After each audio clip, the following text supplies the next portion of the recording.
veja só que legal, as atividades que são realizadas na Casa de Cultura e Cidadania de Osasco, um projeto de responsabilidade social que leva cultura a muitos jovens da cidade. A Casa de Cultura e Cidadania é um projeto de responsabilidade social multicêntrico, com unidades instaladas em diversos municípios brasileiros. Atualmente, o projeto conta com 6 casas só no estado de São Paulo, sendo em média 4.500 crianças matriculadas nas unidades paulistas. Quem está ao meu lado é a Vera, que é diretora administrativa desta unidade que fica em Osasco. Vera, conta um pouco de como funciona, quais são as atividades aqui na Casa de Cultura e Cidadania de Osasco. Boa tarde, é um prazer sempre falar do projeto. O projeto Casa de Cultura e Cidadania é um projeto de responsabilidade social, patrocinado pela S. Eletropaulo, através da Lei Rouanet, do Ministério da Cultura. Nós temos o apoio da Prefeitura de Osasco e toda a realização de todos os projetos Casa de Cultura e Cidadania é feito pelo Instituto Agires. A S. Eletropaulo patrocina a unidade da Vila Guacuri e aqui de Osasco. A S. Tietê patrocina as casas de cultura do interior, Barra Bonita, Caconde, São José do Rio Pardo e Lins. E a S. Sul patrocina a casa que nós temos em Novo Hamburgo, Rio Grande do Sul. Especificamente a Casa de Osasco, a unidade de Osasco, nós temos hoje 3 linguagens: teatro, música e capoeira. São oferecidas para crianças, jovens e adolescentes de 6 a 17, 18 anos. Eles frequentam o projeto 2 vezes por semana no contraturno escolar, fazem 2 cursos, ou teatro e música, ou teatro e capoeira, enfim. Fora isso, nós temos as oficinas que oferecemos para a comunidade: oficina de inglês, oficina de capoeira aos sábados, oficina de ginástica e alongamento, oficina que a gente chama de pingo de tinta, que é de pintura, origami, recorte, colagem. E temos uma oficina de sapateado também na casa. Essas oficinas são oferecidas ao sábado e durante a semana à noite. A casa funciona todos os dias de segunda a sexta, das 7h45 às 21 horas, e ao sábado, das 8h30 às 15h30. E para se inscrever, como que faz? As crianças, esses adolescentes, podem vir até aqui, podem entrar em contato por telefone, e-mail, site, como funciona? Os cursos são totalmente gratuitos, né?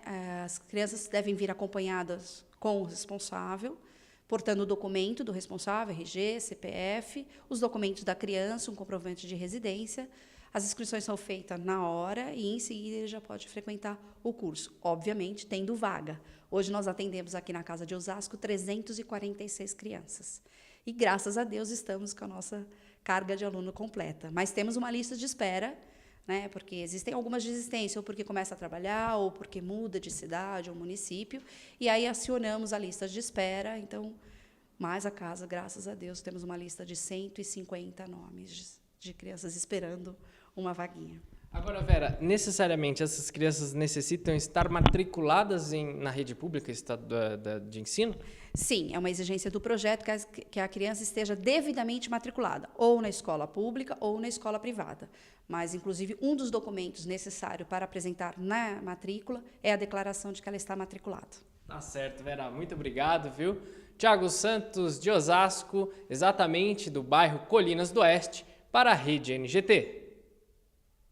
E agora você vai conferir uma entrevista exclusiva realizada pelo Tiago Santos com o Dr. João, que revela uma denúncia gravíssima ocorrida em Ubatuba.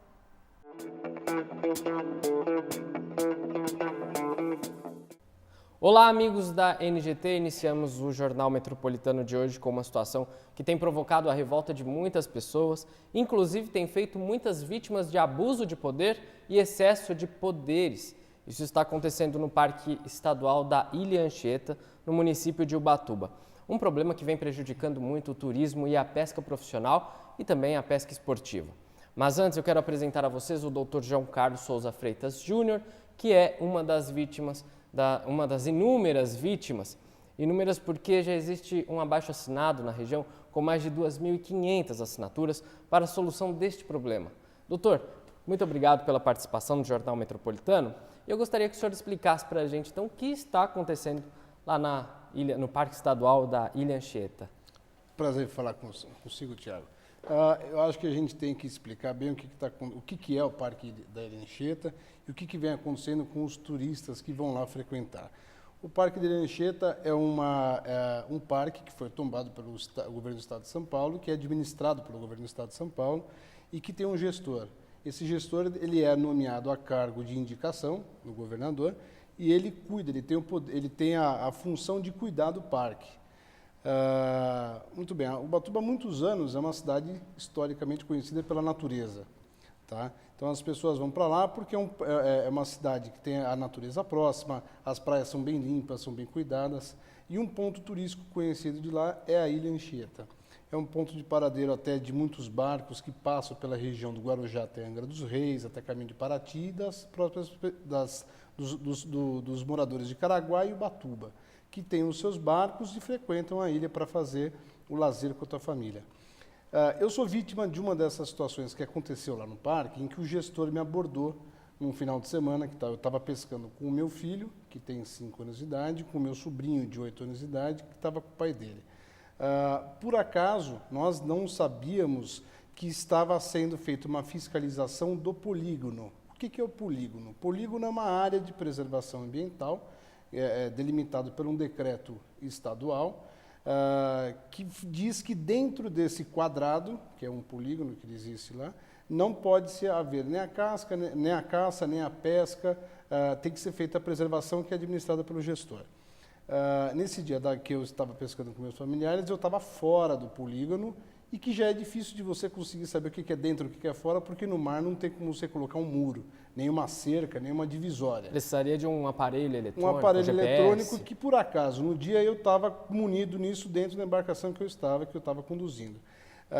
Nesse dia eu estava, o ponto de referência mais ou menos que a gente usa para poder ficar fora dessa área de preservação que tem que ser respeitada, seria a parte do continente, ou seja, que não é a parte da ilha. Então, nós estávamos próximo do continente, como outras pessoas que lá também pescam e frequentam a região, já aconteceram que a gente teve depoimentos de outros amigos e pescadores da região, quando fomos abordados por esse pessoal da ilha, pelo gestor da ilha, de uma forma excedendo os poderes, e aí sim excedendo os poderes, porque ele chegou de uma forma abrupta, uma forma desproporcional do momento que você está. Você está num momento de lazer com os seus familiares, você não está cometendo até então nenhum tipo de crime, você está num momento descontraído, de descontração.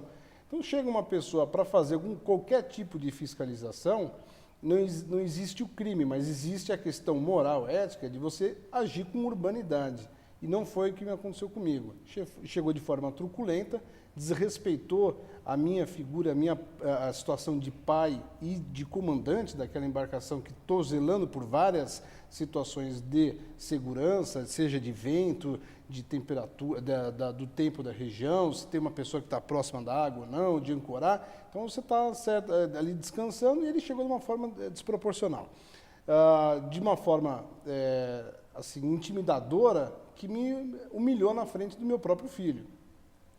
Isso fez com que ele, apoiado pela Polícia Militar Ambiental, que faz a proteção do parque, mas não é reconhecido pela Marinha, não. Porque a Marinha é quem tem o poder de legislar. Aí eu falo na posição de advogado.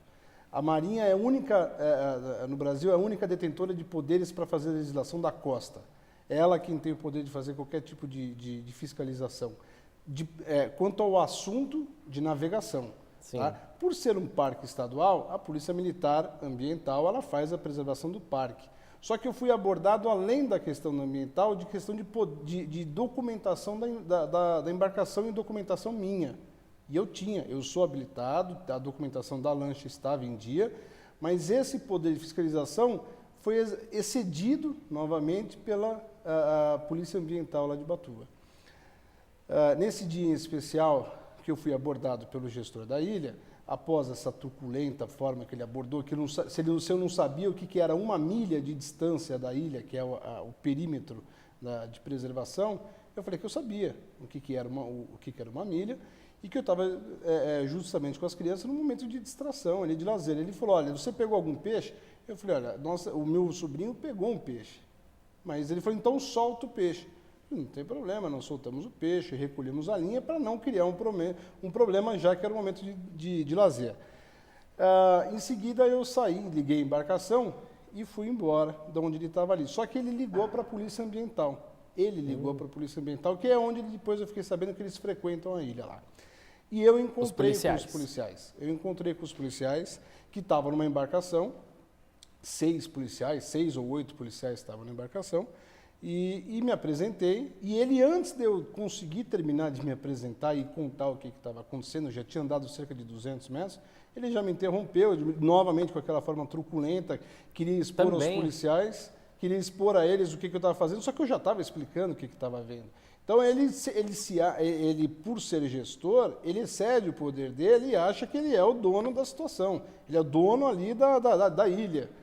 E os policiais não... Eles ouviram, mas pelo que eu depois fiquei sabendo, eles fazem fiscalização constantemente. Sabiam que era uma situação de, teoricamente, uma denúncia. Mas eu estava me explicando, estava me apresentando e com cordialidade comentando com os policiais. Como nós estávamos no meio do mar, se aproximando, porque o vento naquela ocasião era um vento que estava levando a gente para as pedras. Né, e estava aproximando das pedras, a gente estava arrastando porque não estávamos ancorados. Falou, vamos para a marina, lá a gente ancora os barcos, apresenta a documentação e a gente explica maiores detalhes sem problema nenhum. Voltamos com as embarcações, eu fui acompanhando, meu pai estava na embarcação dele também. Voltamos para o Yacht Club, estacionamos os barcos.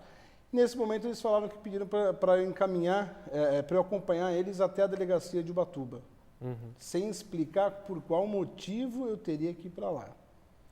Mas eu aceitei. Nesse momento eu liguei para prerrogativas da OAB, na qualidade de advogado, porque até então eu não sabia se eu estava sendo preso ou por que eu estava sendo conduzido. Sim. Isso foi por volta das 4h30 da tarde, tá, daquele dia.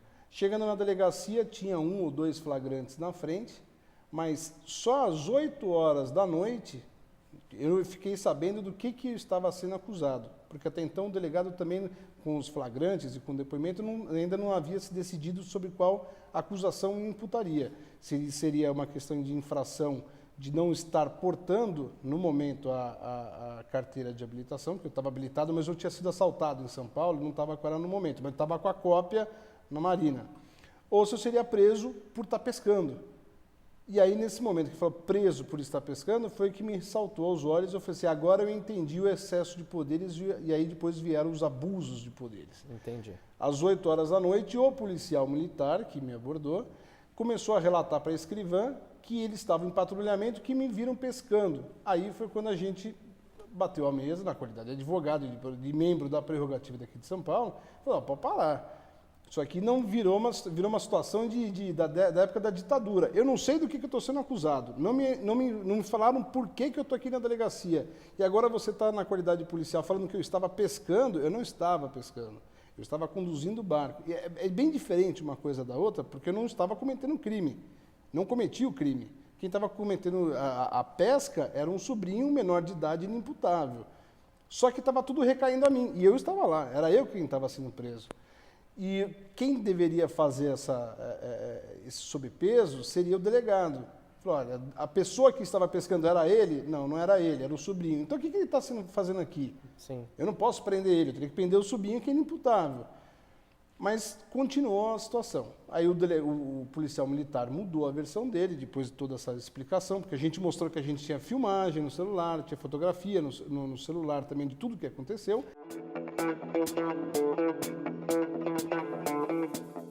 E a entrevista ainda tem continuação, hein? Amanhã você confere um vídeo exclusivo gravado pelo próprio Dr. João. Você não pode perder. Amanhã. E nós vamos ficando por aqui. Muito obrigado pelo carinho da audiência. Agora você fica com o NGT Notícias, apresentado por Viviane Império. Até mais!